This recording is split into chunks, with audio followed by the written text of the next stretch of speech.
of x has a factor of indeed. So in our case, there must be a t minus 1 at the top and a t minus 1 at the bottom. Hopefully not more. Is that good enough? Now we should have no difficulties factoring these two. This one is the difference of what? Perfect. And this one is a difference of? Cubes. Right. You have the formulas either in the front cover or the back cover of your book. Good. Next question. Now if you say we still need to look at one example like this, we can find another. For example, on page 167, because I still would like you to work on one. So you can choose from here. This is the review section. And you can choose from here if you find one that is similar to that, because I don't want you to feel that I didn't want to solve the problem. So let me know if you want to choose another.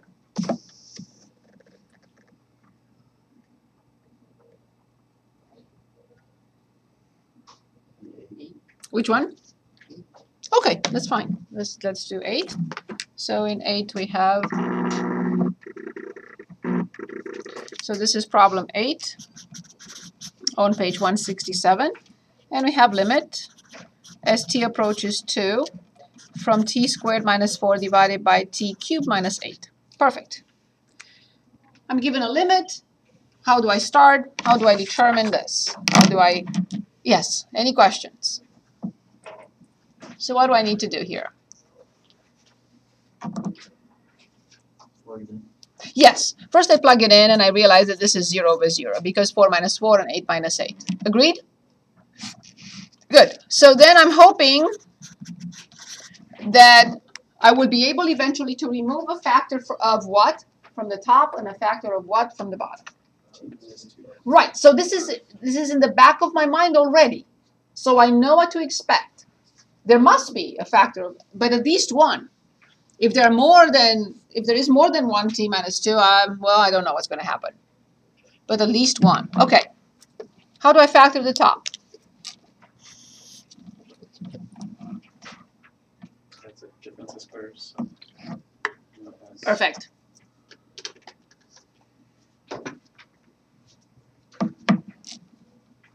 you have t plus 2, t minus 2. Very good. And now this is obviously the difference of cubes. And the difference of cubes, I think we talked about this formula before. Did we? Correct me if I'm wrong. Okay, so this factors into a minus b, and then a squared plus ab plus b squared. And this is what we have to use. Can anyone give us the factored form of the denominator? A binomial and a trinomial. Perfect.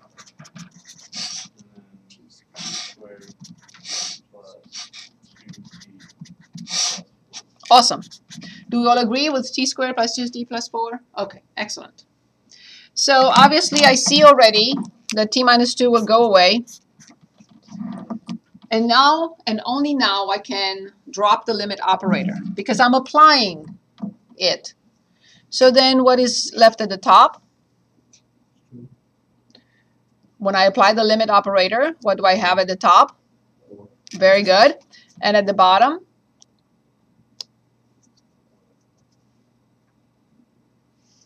Very good. So then the limit is 1/3. Very good. Other questions for me? Anything else that you would like to look at? Anything else?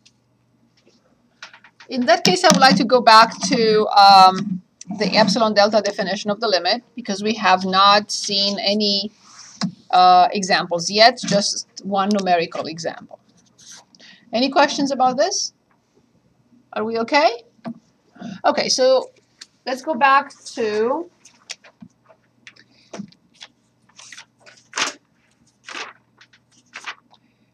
page 117. I would like to choose an example from there. Let's say number 19. We have limit as x approaches 1 from 2 plus 4x divided by 3 equals 2. So the problem is asking us to prove the statement using the epsilon delta definition of the limit, or prove the statement using the precise definition of the limit. Same thing. Okay. First of all, I'd like to make sure that this is true. Can anyone tell us if this is true?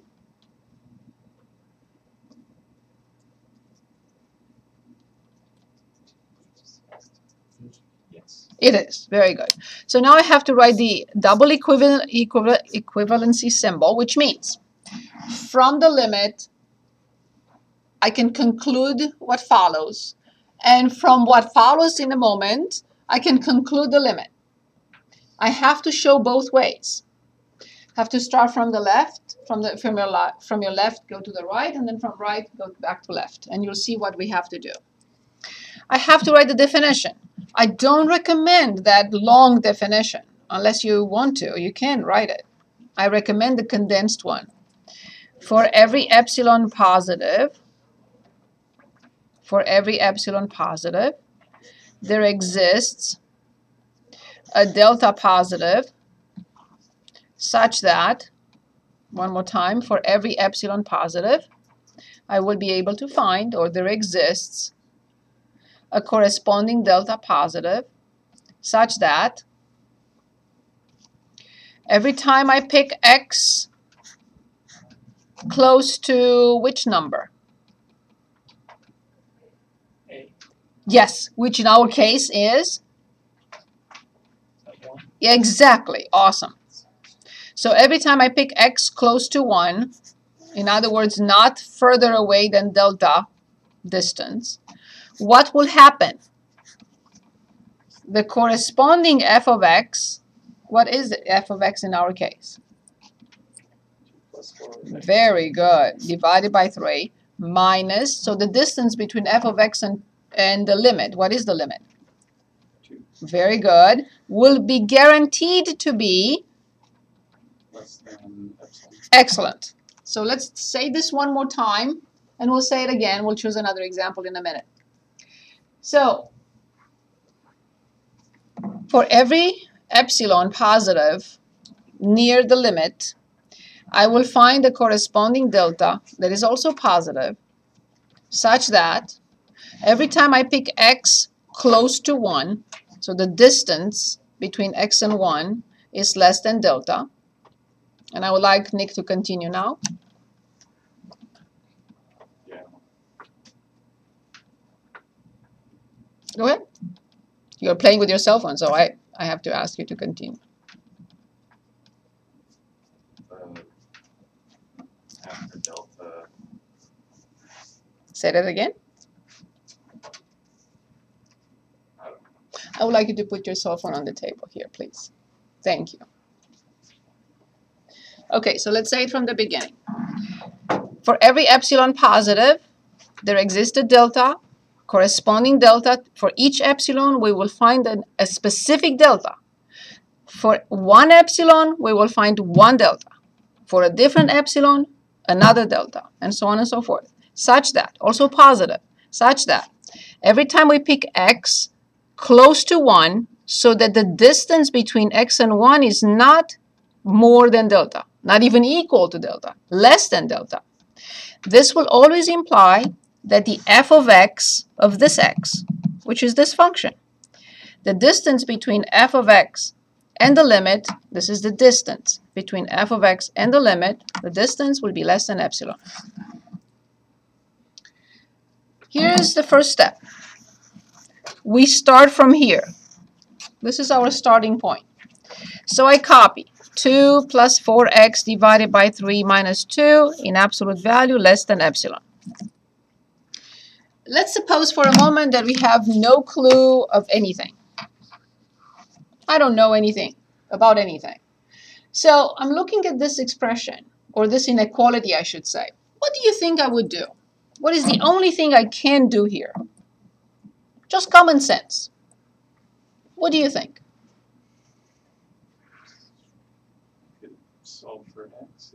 And this is not something that I have so solved for now. Just the first step that I have to perform. Just look at it and say, the only thing you can do is blah. Plus or minus. Simplify. Right. How? We're going to subtract 2 from the fraction. Exactly. Find the least common denominator. That's common sense, and I don't have to know what anything means here. I don't need anything to know about x. I don't know anything about epsilon. I don't know anything about anything. Right? That's my only chance to simplify this. Okay, then.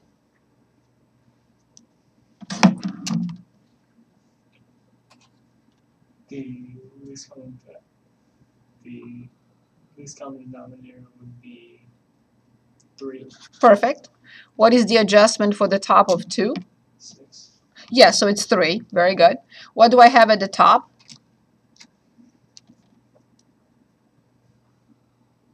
2 plus 4 minus 6. Do we all agree so far? We didn't do anything calculus-wise, right? We only used arithmetic to find the least common denominator and try to add these two or subtract these two fractions, correct? We didn't do anything else. Very good. Now, of course, the next step would be? Subtract 6. Of course, combine like terms. So from here, I have 4x minus 4 divided by 3 in absolute value less than epsilon. So far, so good? Now, let's look for a moment what we are looking for, what we are trying to find. This is what I'm trying to find. This is my target. I'm not there yet. Okay, let's continue. From here, what will you say? We know nothing about calculus. We know nothing about anything. What will be the next step, we think?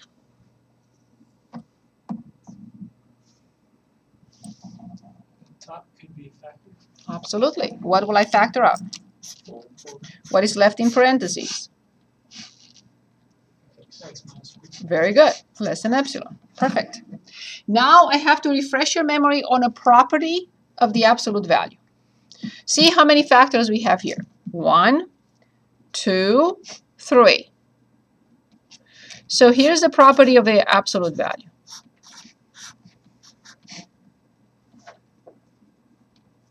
And I don't have to have the other side. So this is the same thing with the absolute value of A times the absolute value of B over the absolute value of C. So any expression in absolute value that has a product and a factor in the denominator can be expressed like this. I have to use this property. I cannot jump. So here's what I'm going to write next. Can anyone dictate? I know you know what I'm going to write. Absolute value 4. Perfect. Times the absolute value of x minus 1 parentheses, over the absolute value of 3. That's it. Now, 2 of those I know the answer for. What is the absolute value of 4?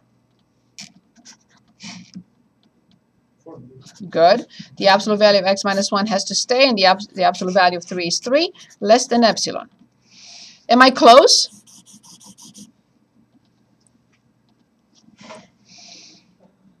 What will I do now?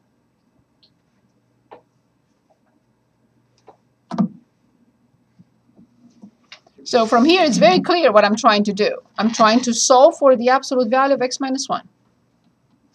So then, what do you think we have to do to both sides of this inequality to just have x minus 1 on the left-hand side? Multiply by?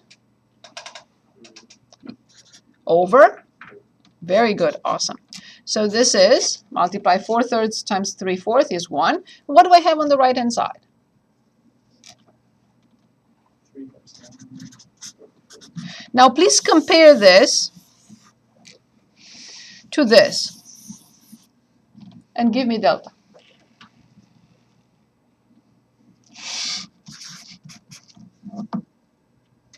So we're comparing this to this.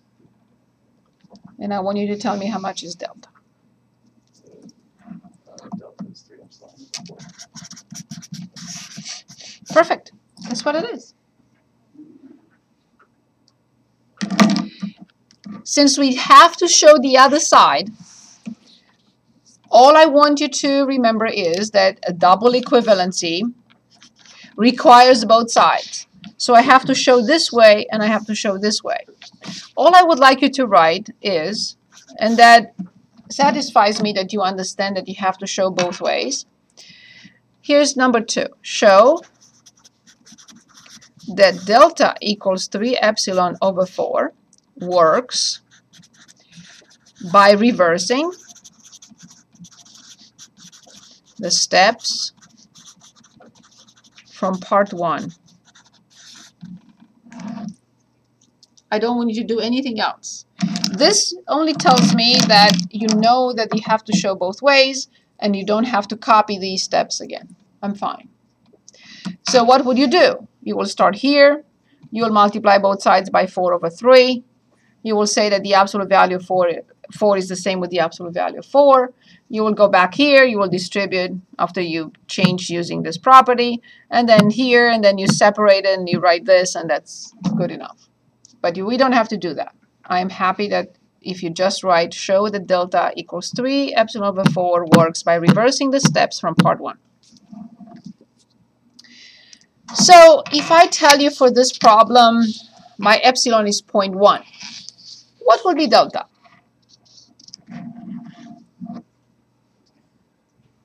Please, Tom. Don't calculate, just tell us. 1.2. So it's, if this is 0.1, you will say 3 times 0.1 over 4.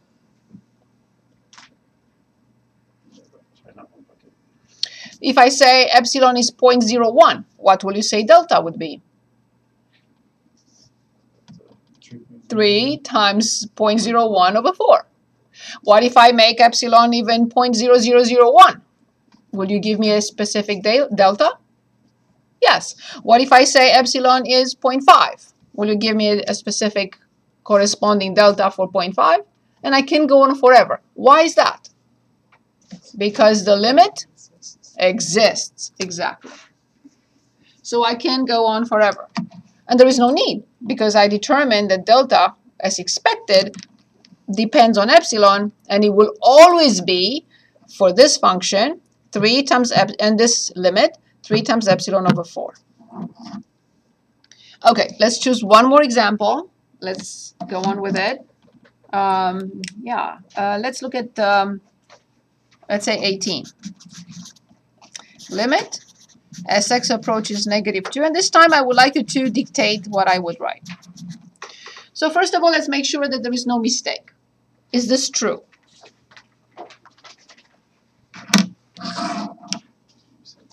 Is it true?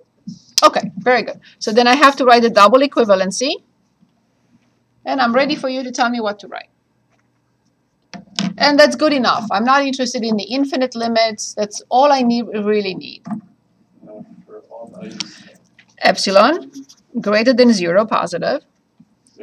there exists A corresponding, for each one, there is a corresponding delta. Awesome. Positive. Such that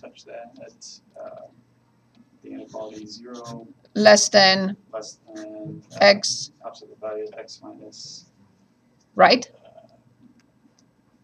Good. You're on the right track. x plus 2. Exactly. Less than Delta. Of course.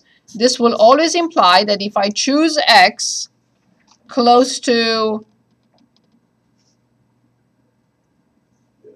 -2, then the function value, which is very good, will be close to, such that the distance between the function and which number? -1. Right, but it's negative, so it's positive. Good. Will be guaranteed to be less than epsilon. Awesome. So what is my next step? Where do I start? So step 1, where is my starting point? So start with this inequality. So the absolute value of 3x plus, good. I'm looking here. This is what I'm after. That's what I want to come up with. What should I do next? Factor 3 Good. So I get, x plus 2. very good.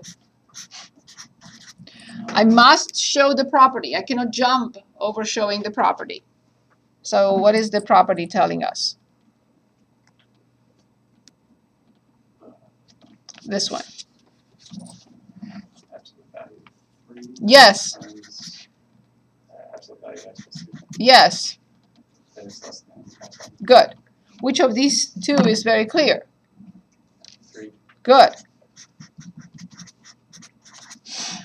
Finally, I'm very close. What do I do next? X plus 2 In absolute value?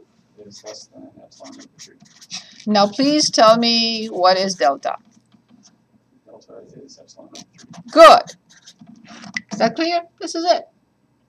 So if epsilon is 0.1, I will find the corresponding delta to be. You don't have to calculate. Just tell me how will you calculate it. Exactly. If I say epsilon is 0.02, I will determine the specific corresponding delta. What will that be? And I can go on forever. Does it make sense? And now step 2, what would you ask me to write for step 2? Show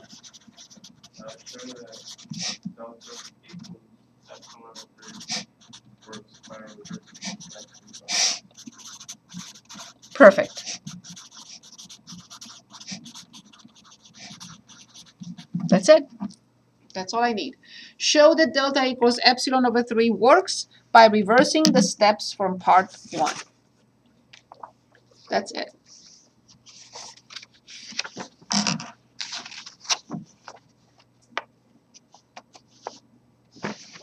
Okay, so from this part, you basically only have one problem to work on. So this is on page 7. I put the limits, the definitions, and also the definition for the infinite. I will not ask you to do anything with this. You only have one problem to solve. Problem 20 on page 117. Okay, that's it.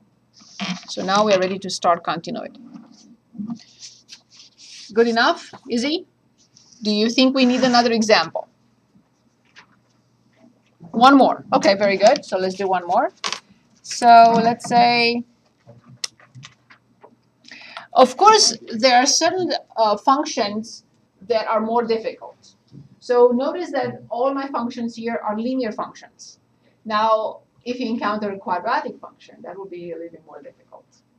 A cubic function. So it depends on the function. I'm happy if you just understand the definition using the linear function.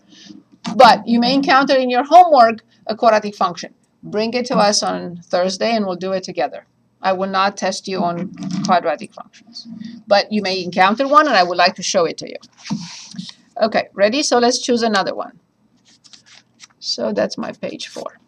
Okay, still on page 117. Let's look at problem 15. And here's the limit. As x approaches 3 from either side, 1 plus 1/3 x equals 2. First of all, do you agree that this is 2? We should always check and make sure that this is okay. Is it? We agree. Very good. So now please dictate. I have to write the equivalency symbol, which means this implies this, and this implies this. I always have to write the definition. I recommend writing it with in the shortcut, because otherwise you have like 10 rows to write. And there is no need for that. So. Sure, if it means the symbols. Yes. Yeah, use the shortcut. There are only 3 symbols. Say it again. You have to memorize it. Or 3 symbols. Three symbols. That's all you have. There are 3 symbols. This symbol, if you want to replace it with words, I'm fine. This symbol, if you don't like it, replace it with words. And this symbol, if you don't like it, replace it with words. That's all. I'm fine. Yes, you have to know the definition. Yes. in some form or another. Okay, we're ready. Yes? For every epsilon, positive, there exists a delta, positive, such that, in other words, the distance between x and, in this case, -3. very good. I pick an x close to 3.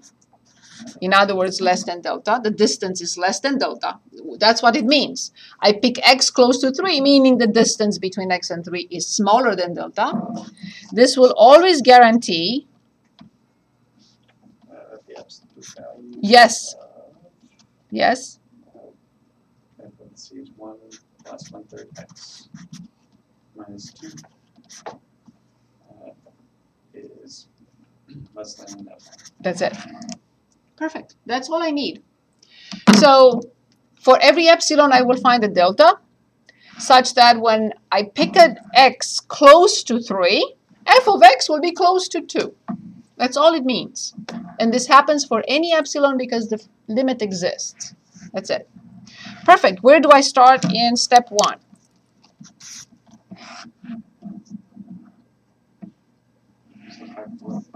So I have to write this. That's my starting point, where the epsilon is. So then I have 1/3 x minus 1 less than epsilon. What will be the next step?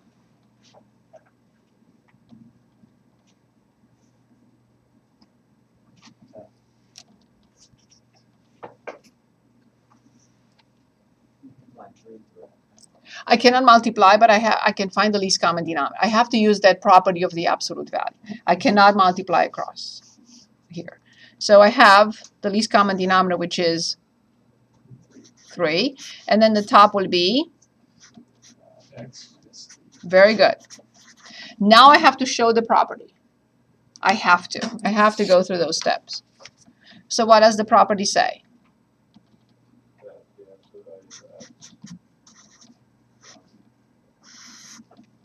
I cannot split that. It has to be the top in absolute value over the bottom in absolute value.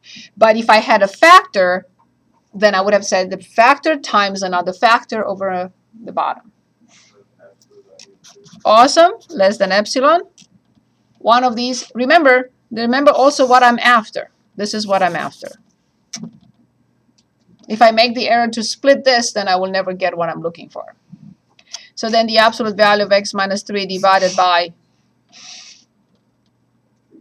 3 less than epsilon, and final form is the absolute value of x minus 3. Awesome.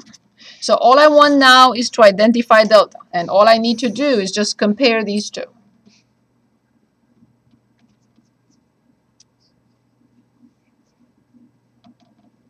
So how much will delta be? That's it. So if I say epsilon is 0.1, how much will you say delta has to be? Exactly. If I say epsilon is 0.002, how much will delta be? Exactly. And I can go on forever because the limit exists. And in step 2, I'll have to show that delta equals 3 epsilon works. And I just write that sentence that says just reverse the steps in part 1 and it's good enough. Is this better? Any questions? Is this good enough? Now you have 3 examples to work on before you work on that one problem for the handout, for the checklist. I would recommend redo these examples first. If you encounter any questions, homework or otherwise, from the recommended problems, let me know. Ready? Ready then? Okay, so let's continue with 2.5. So what is left basically from this section, from this chapter I meant to say. And I do have my handout. Where is it?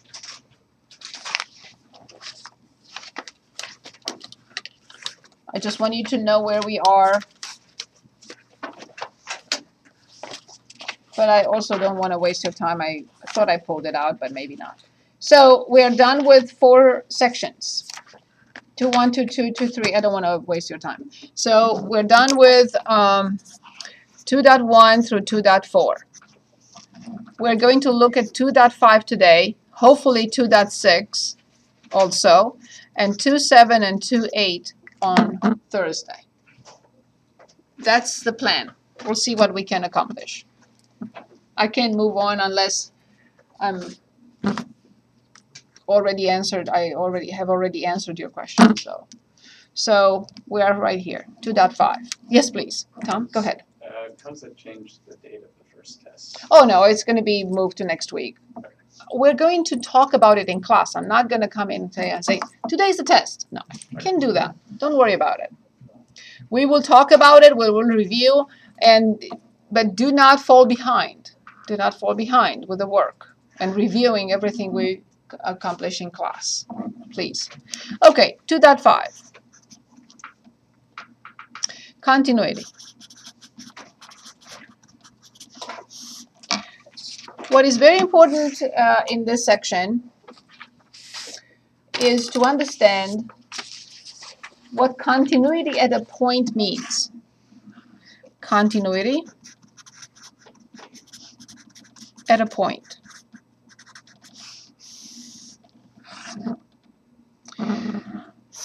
Okay, so let's suppose I have this function.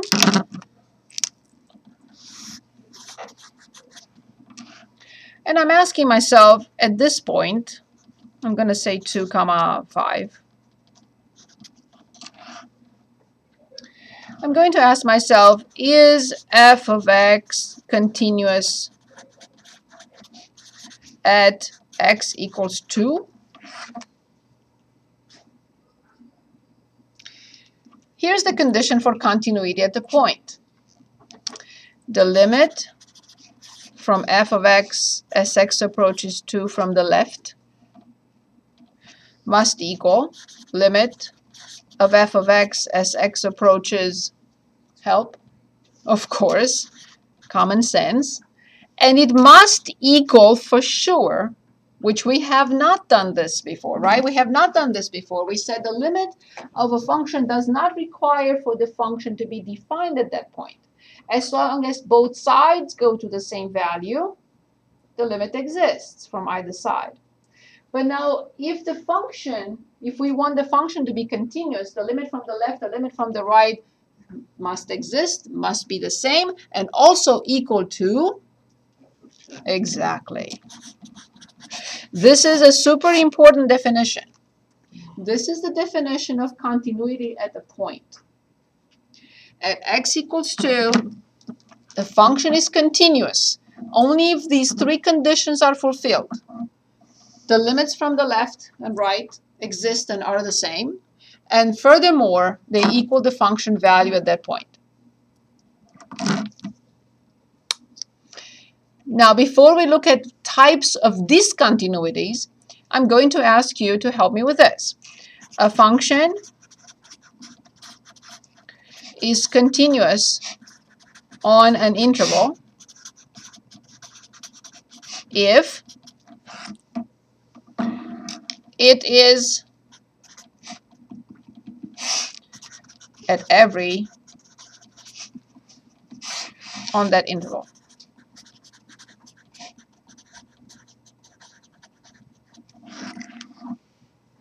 A function is continuous on an interval, open interval, if it is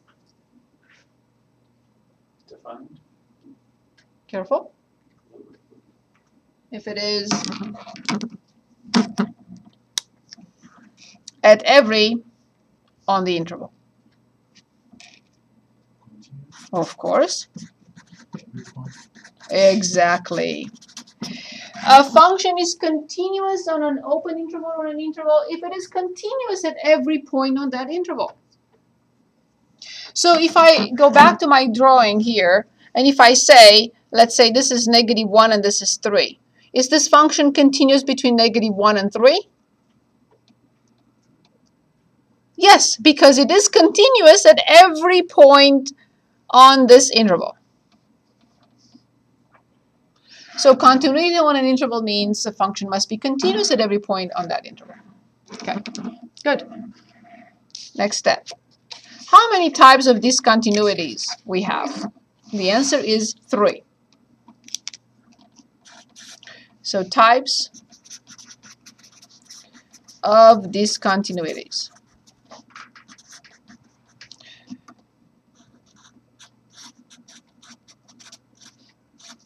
Types of discontinuities. 3 types.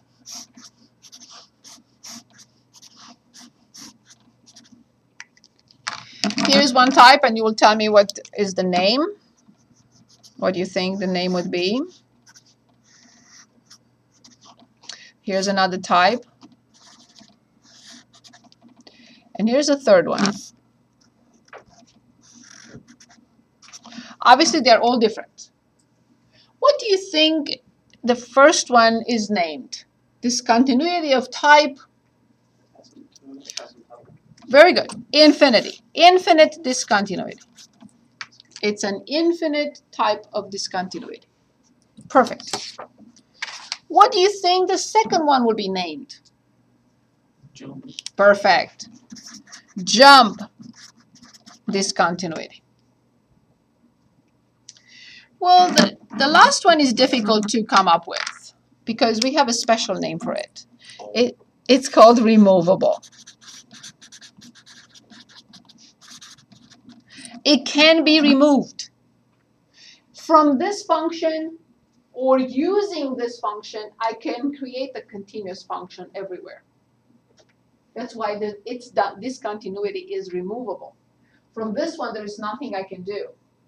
There is nothing I can do to this one to make a continuous function out of it. And there is nothing I can do to this one to make a continuous function out of it. The only possibility is with the last one. Let's go back to the checklist for a second. Although there is a lot of work here, a lot of pages just give you the information you need for the course, for chapter 2. Okay, on page 8, in number 16, this is just the definition. So function f of x is defined that a or f of a exists, or a is in the domain of f of x, right? Limit of the function from either side of a exists, and limit of the function from either side of a equals the function value at a, as we discussed. Nothing new here. This is just a definition. Now at the top, I asked you to solve problem 42 on page 129. It's a piecewise defined function, and it asks you a few things. So this is very important. Okay. Types of discontinuities. Infinite removable jump. Here, I'm only asking you to fill out this document and hold on to it and keep it for your records. Just put a type of each, an example of each type of discontinuity so you have it in the checklist if you want to do that. Then on the next page, which is page 10, I'm talking about continuity from the right and from the left. And we need to talk about this right now. For this particular situation, the limit of f of x as x approaches, I'm going to say that this is a. A from the right equals the function value at a. Would you agree? So the limit as x approaches a from the right equals the function value at a. Would you accept that statement? We call this function continuous from the right. But can I say that the limit of f of x as x approaches a from the left, can I say that it equals f of a? No, I cannot say that. So this function is not continuous from the left of a. It's only continuous from the right of a. And this is just a definition here. And I said show a graph. Just come up with one graph of a function that is continuous from the left but not from the right. So this is a perfect example, but it's the other way. I was asking you to create a function that is continuous from the left but not from the right. Very easy, right? Okay, I would like us to read these 4 items. There is nothing we can do here. We just need to discuss them. Continuity on an interval. We already discussed this. A function is continuous on an interval if it is continuous at every x value on that interval. We established that. Theorem. If f and g are continuous at a and c is a constant, then the following functions are also continuous. Here's what I'm saying with this theorem. If I have 2 functions that are continuous and I add them, I create a new function that is continuous. If I multiply them, I create a new function that is continuous. If I subtract them, I create a new function that is continuous. If I divide them with an if I divide them and the denominator is not 0, I create another function that is continuous at that point. If I have a function that is continuous and I multiply it by 5, I will create a new function that is 5 times the function, which is also continuous.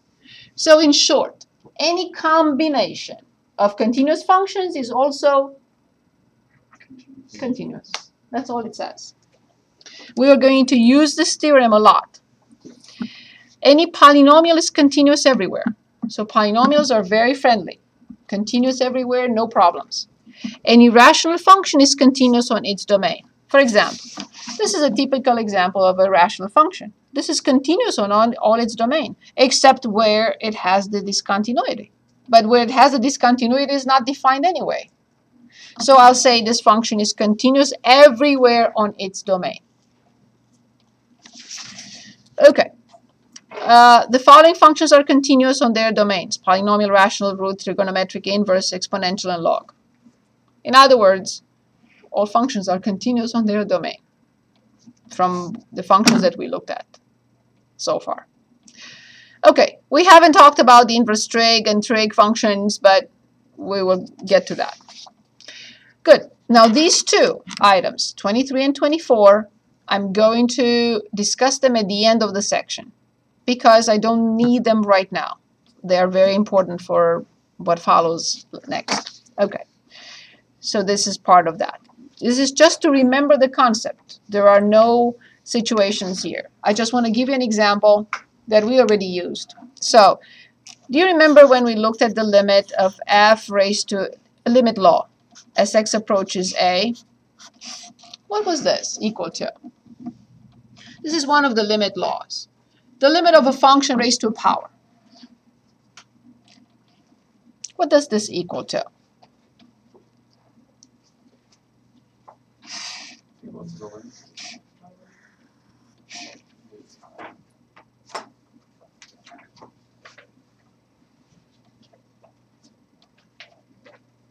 What do you think?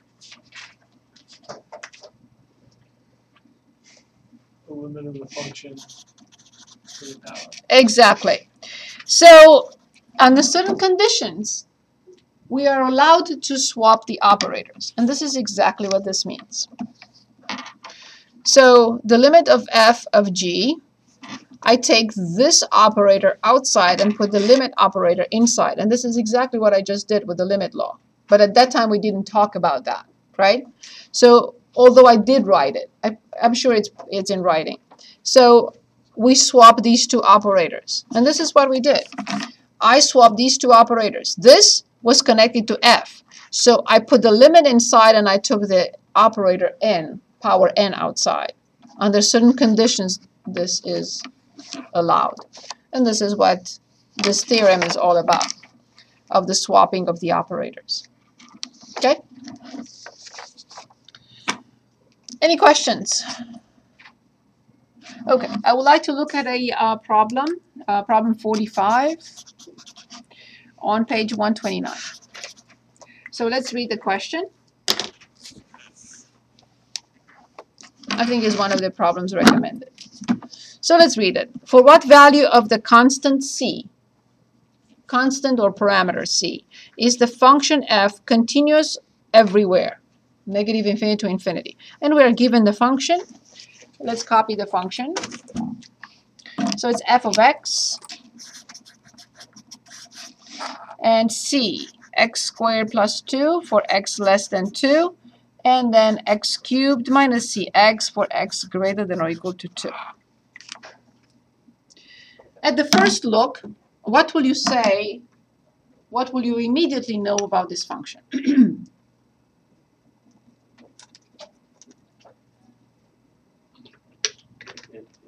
It's Yes, how do we call it? Piecewise. Of course. Thank you. It is a piecewise defined function, no question. Well done. Piecewise defined function.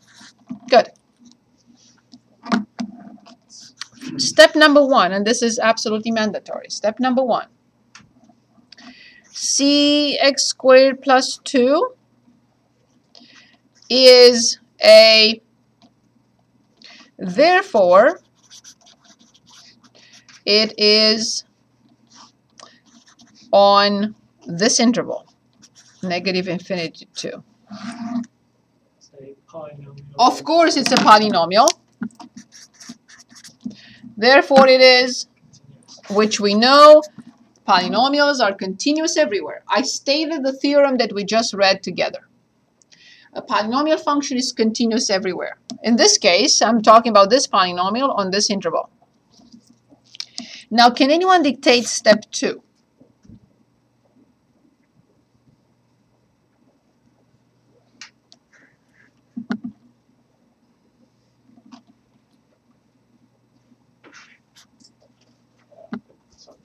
X cubed minus CX is a polynomial.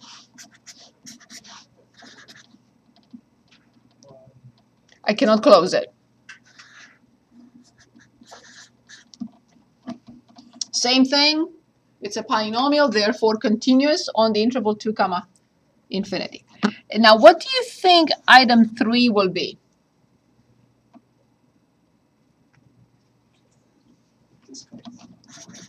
Exactly. Continuity at x equals 3. What has to happen for a function to be continuous at 3?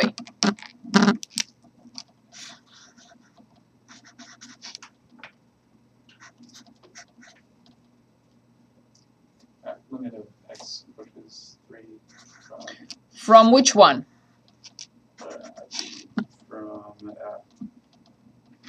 From x to x cubed minus cx. Because I started from the left. Why am I writing 3? No one said anything. I'm sorry. For some reason, in my head, it was 3. Of course, we're talking about 2. That's the 2 is the question. So limit of what when x approaches 2 from the left? Very good. Must what? Exactly. To what? Not yet.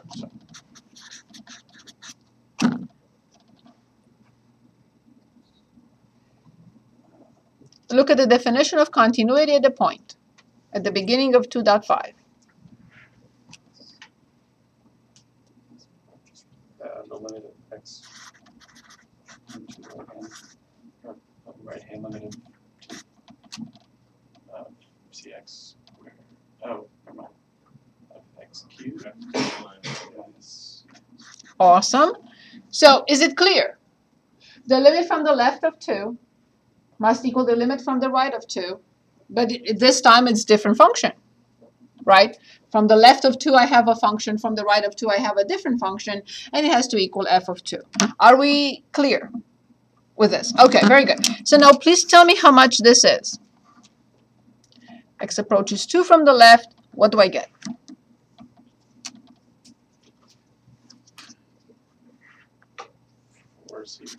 Very good. Awesome. Now this. Minus 2c. Awesome. Now this. Which branch will you use for f equals 2? For x equals 2, forgive me. X cubed minus. Of course. So what will I write? You have 4. That's the answer. 8 minus 2c. 8 minus 2c. Perfect. So now what do I have to solve in order to determine c that will make this function continuous everywhere? Dictate and I will write it. Put a bunch of equal signs. Good. I'm ready. 4c plus 2 equals 8 minus 2c. That's it. As long as 4c plus 2 equals 8 minus 2c, and I will get, this is a linear equation, I will get a 1, so 1c parameter, 1c value, then the function will be continuous everywhere. I move 2c, and I move 2. So how much is c? So this was 6, and this was, yeah. How much is c? So it was 8 plus minus 2c. Did I copy anything wrong? Okay. I have to write the function now. Here was the original function. Please dictate. X squared plus 2 and x cubed minus x 4x. What would you say about this function? Is to be continuous where? For 2. Negative, positive, infinity. Everywhere. Indeed, from negative infinity to positive infinity, we made it continuous. We said the branches are continuous for sure, but now we have to make sure that it's continuous at 2. And it is continuous at 2 because 8c plus 2 equals, 4c plus 2 equals 8 minus 2c. And after we moved terms around, we got c equals 1, and this was our function. Yes, please. What are the F2